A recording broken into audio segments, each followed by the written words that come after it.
देखिए ऐसा है, अर्थात ज्ञान के द्वारा ही विषय विकार, प्रकृति के धर्म, ये सब निश्चय किए गए।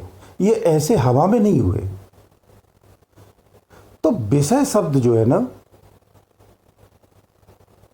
आपने आध्यात्मिक चर्चाओं में बहुत सुना होगा। शब्द, रूप, रस, गंध, स्पर्श, ये सब क्या है? विषय हैं।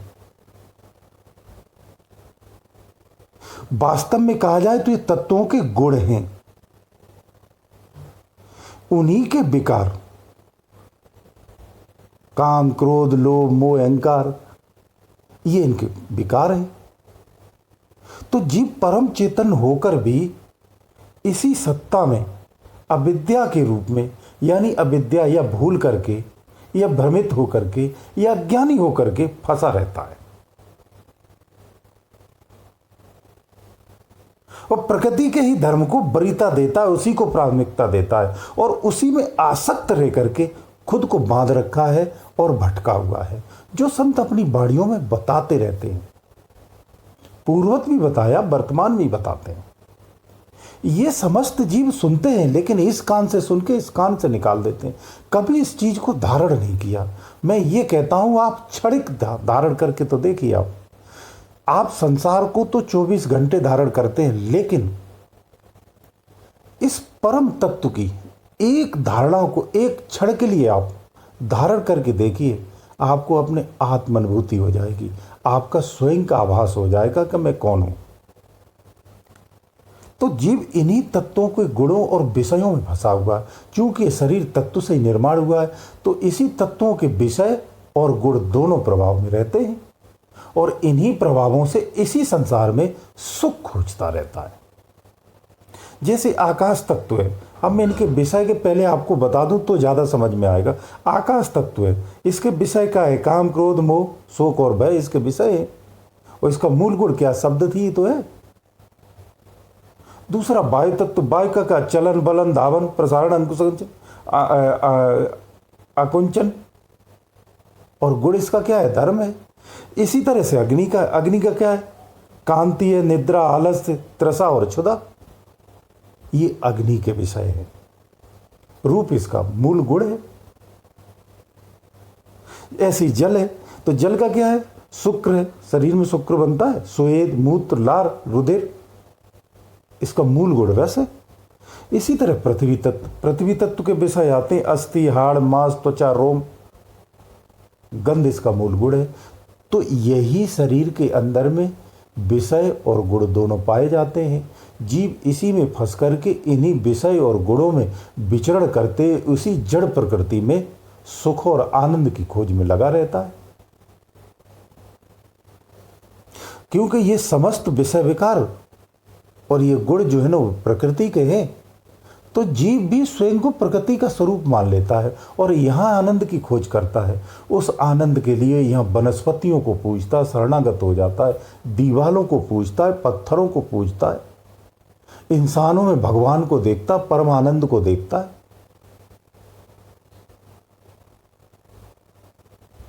कोई तमाम पर्वतों पे, जंगलों में, इमारतों में, मंदिरों में, मस्जिदों में उस परम तत्व को खोजता है, जबकि उस परम तत्व का स्वयं में वो अंश है। उस सच्चिदानंद का वो स्वयं में अंश है। वो स्वयं में सच्चिदानंद है, स्वयं में आनंदमय है, परमानंदमय है। परंतु अज्ञानतावश वो पदार्थों में, इस जड़ प्रकृति में सुख को खोजता रहता है, उस आनंद को खोजता रहता है। यही इसका भ्रम है। क्योंकि ये समस्त संसार पंच महाभूतों से बना हुआ है। तो पंच महाभूतों में फंस करके सुख कहाँ से मिलेगा? क्योंकि ये तो नाशवान है, ये तो परिणामी है और एक दिन इनका नाश हो जाता है तो स्वयं में ये खड़ा रह जाता है। फिर ये देखता है इसका दूसरे भाग सूक्ष्म में चला जाता है ये, और उसके साथ वहां जाके जुड़ जाता है। इस तरह से ये अविद्या के कारण भटका रहता है। इसीलिए कहा गया कि परम चेतन होकर भी ये जड़त्व में अपने आप को स्वीकार रखा है। तो जीव के मूल दुख और कष्ट का कारण भी यही है। अगर आपका कोच उत्तम है ना, कोच अच्छा अनुभवी है ना, तो खिलाड़ी गोल्ड मेडल लेके आता है। ऐसे ही अध्यात्म में आपका कोच अगर अच्छा खिलाड़ी है तो निश्चित रूप से आप उस परम तत्व को प्राप्त कर जाएंगे और इस भ्रम को मिटा लेंगे, क्योंकि अध्ययनों से भ्रम नहीं मिटता है। भ्रम बिना पारंगत पुरुष के भ्रम नहीं मिट सकता, क्योंकि वो जो पारंगत पुरुष होता है वो उस परम तत्व का आपको क्षणिक में भी आभास करा देता है और आभास करा के आपको उस सच मार्ग पर लगा देता है। देखिए, कहने सुनने में 2 और 1 3, यानी 3 कहे गए, परंतु वास्तव में एक ही है, यानी इन तीनों का एक ही रूप है। जब साधक उसके मन में ऐसा दृढ़ प्रतीत होने लगता है, या यूं कहूं उसका ऐसा दृढ़ विश्वास हो जाता है, तो परमात्मा के अतिरिक्त तो और कुछ नहीं रह जाता है। वो जिधर भी देखता है उसे परमात्मा ही दिखता है, यानी उसका द्वैत खत्म हो जाता है, सब कुछ परमात्मा ही हो जाता है। उसे ऐसा प्रतीत भी होता प्रथम बात। जब ऐसा उसे प्रतीत होता है तो आप निश्चित मानिए कि ऐसा होने पर भक्त ही भगवान कहलाता है या भगवान हो जाता है। तो वास्तव में दूसरे शब्दों में कहा जाए तो भक्त ही भगवान है। ऐसा श्रेष्ठ पुरुषों के द्वारा कहा जाता है या श्रेष्ठ पुरुषों को कहा जा सकता है। देखिए, ऐसा है, जब तक द्वैत है तो आपको निश्चित कर लेना चाहिए। आप 7 शून्य के ऊपर उन साधकों को भी बोल दूं जो 7 शून्य के ऊपर की अन्य 7 शून्यों पर चढ़ाई पे हैं और अभी रास्ते में हैं, वहां भी आपको परमात्मा भिन्न का ही आभास है। तो आप परमात्मा मय नहीं हुए, संसार में आप पूजनीय हो सकते हैं, सारा संसार आपको पूज सकता है, आप देव स्वरूप हो सकते हैं, आपके सिद्ध हो सकते हैं, आपके द्वारा संसार के सारे कार्य हो सकते हैं, संसार की स्थिति परिस्थितियों को आप बदल सकते हैं, परंतु आप परमात्मा मय नहीं हुए, अभी आपको परमात्मा की प्राप्ति नहीं हुई है, यानी द्वैत है।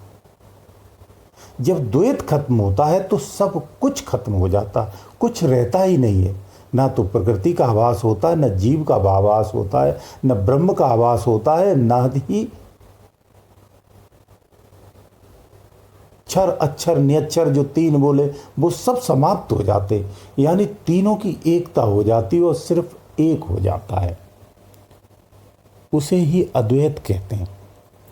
तो द्वैत को ही तो खत्म करना, उसी के लिए तो संतों ने तरह तरह से वाणियों में उदाहरण दे के समझाते हैं जीव को। लेकिन जीव संसार में इतना आसक्त है कि इस अध्यात्म ज्ञान को भी उसी जड़त्व तत्वों के माध्यम से ही, उन विषयों में आसक्त होकर ही इस अध्यात्म ज्ञान को जानना चाहता है। इसीलिए इस अध्यात्म ज्ञान को सम्मुख खोल के रखने पर भी उसे उस आनंद से या उस परम सत्य से वंचित रह जाता है और भटकता ही रहता है। वो एक परमार्थ का कार्य करके ये समझता मैंने बहुत बड़ा कार्य कर लिया, अब तो मुझे परमात्मा स्वीकार कर लेगा। तो ये सब अज्ञान है। इस अज्ञान से बचना है तो इसी पारंगत पुरुष के शरण में जाए या उसके संपर्क में जाए। निश्चित रूप से आपको जड़ और चेतन का क्षणिक में भेद बताता है और अंदर में एक तरंग के रूप में इस तरह से जागृत कर देता है आपकी चेतना को कि आप फिर उस परम सत्य को पाने की ही लगन में लग जाते हैं, प्रयत्न में लग जाते हैं, प्रयास में लग जाते हैं और आप सारे संसार से विरक्त होते चले जाते हैं, उदास होते चले जाते हैं, उदार होते चले जाते हैं, भिन्न होते चले जाते हैं। संसार से आप जितने भिन्न होते जाएंगे आप निश्चित रूप से परमात्मा के उतने ही नज़दीक होते जाएंगे। तो सारा खेल ध्यान का ही तो है। इस ध्यान का क्या सदुपयोग करते हैं, इसमें आपने क्या विषय भर रखे, इसमें क्या ज्ञान भर रखा है, उसी तरह से आपकी गति होती है। गुरुदेव दयालु।